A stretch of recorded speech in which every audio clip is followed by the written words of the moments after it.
Salam sejahtera dalam kasih Tuhan Yesus Kristus. Merupakan anugerah yang besar kalau kita bisa ketemu dalam penyampaian pesan Tuhan saat ini. Adapun pesan Tuhan saat ini yang saya akan sampaikan bertolak dari kebenaran firman Allah. Filipi pasalnya yang kedua, ayatnya yang ke-12 sampai ayatnya yang ke-17 dengan tema kerjakan keselamatan dengan takut dan gentar. Mempelajari kitab Filipi pasal yang kedua ayat 12 sampai 17 dalam teks dan konteks, maka ada 4 hal hakikat, hal yang paling mendasar, hal yang paling hakiki dari keselamatan itu. Yang pertama, hakikat dari keselamatan adalah keselamatan pribadi dengan Tuhan. Seringkali keselamatan itu kita kaitkan dengan orang-orang terdekat kita, misalnya istri kita, suami kita, atau anak-anak kita, atau organisasi gereja kita, atau pendeta kita. Padahal keselamatan itu tidak ada kaitan dengan pribadi siapapun, institusi apapun, bahkan sarana apapun. Yesus pernah berkata kepada murid-muridnya, saudaraku dan ibuku adalah orang yang melakukan kehendak Bapa di sorga. Dalam kitab Yeskiel dikatakan bahwa siapa yang berbuat dosa, itulah yang akan dihukum. Jadi kita sebagai orang Kristen, kita perlu kembali kepada kebenaran firman Allah.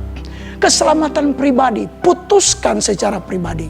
Hidup inilah sebuah pilihan. Keputusan hari ini, saya akan memilih Yesus. Sebab keselamatan itu pribadi saya dengan Yesus. Pun kalau saya berdosa, saya pribadi tidak ada kaitan dengan orang lain yang harus dihukum. Yang kedua, mempelajari kitab Filipi pasal yang kedua ayat 12 sampai 17. Melihat teks dan konteks dari ayat-ayat ini, keselamatan yang kedua adalah anugerah. Pemberian yang cuma-cuma, mahal lagi gratis, tetapi harus diresponi dengan kesadaran dan tindakan iman. Keyakinan yang lain tidak berkata bahwa keselamatan itu adalah anugerah hanya di dalam Yesus. Anugerah artinya Allah yang mencari kita. Allah yang datang mencintai kita. Alkitab berkata karena begitu besar kasih Allah akan dunia ini. Allah yang mengambil inisiatif datang mencari kita.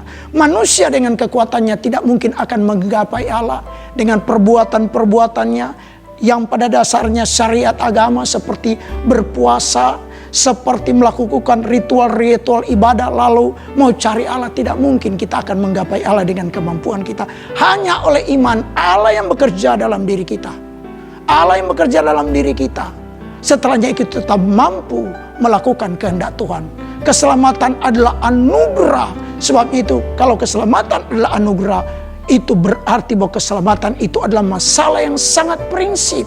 Bukan cuma keselamatan adalah anugerah, bukan keselamatan cuma pribadi kita dengan Allah, tetapi mempelajari kitab Filipi pasal yang kedua ini, mempelajari dalam rangkaian ayat-ayat ini, melihat tema dari ayat ini yang ketiga, firman Allah berkata dalam ayat-ayat tersebut, sambil tidak bersungut-sungut. Artinya apa? Keselamatan yang ketiga, hakikat keselamatan. Keselamatan itu adalah harga yang harus dibayar. It costs you something. Billy Graham pernah berkata untuk menjadi murid Yesus harus membayar harga. Jadi kalau ingin menjadi murid Yesus harus pikul salib. Tidak akan menjadi dewasa kita kalau kita tidak membayar harga. Membayar harga mungkin kita seringkali korban perasaan untuk melakukan kehendak Tuhan. Korban pikiran, korban tenaga, bahkan korban materi. Tetapi kalau itu kehendak Tuhan, kita rela untuk pikul salib. Sebab Alkitab berkata, marilah kepadaku, hai kami berbeban berat, belajarlah kepadaku. Aku ini lemah lembut. Jadi keselamatan itu harga yang perlu kita bayar. Hal yang keempat, mempelajari kebenaran firman Allah. Dalam kitab Filipi pasal yang kedua ayat 12 sampai 17. Keselamatan bukan cuma pribadi kita dengan Allah. Keselamatan bukan cuma anugerah. Keselamatan bukan cuma harga yang harus dibayar. Firman Allah berkata dalam ayat-ayat tersebut, sambil berpegang pada kebenaran. Artinya yang keempat dari hakikat keselamatan. Keselamatan itu adalah melakukan ajaran-ajaran Kristus. Keselamatan adalah penanaman ajaran. Alkitab berkata, nasihat Rasul Paulus kepada jemaat, kepada Timotius, awasilah dirimu dan awasilah ajaranmu. Kita hidup di tengah-tengah situasi dan kondisi dunia sekarang, adanya krisis, doktrin, krisis ajaran. Sebabnya itu kalau kita ingin diselamatkan, mari kita jaga kemurnian ajaran kita. Ajaran kita harus original, bukan KW1, KW2, apalagi KW3. Tetapi harus murni.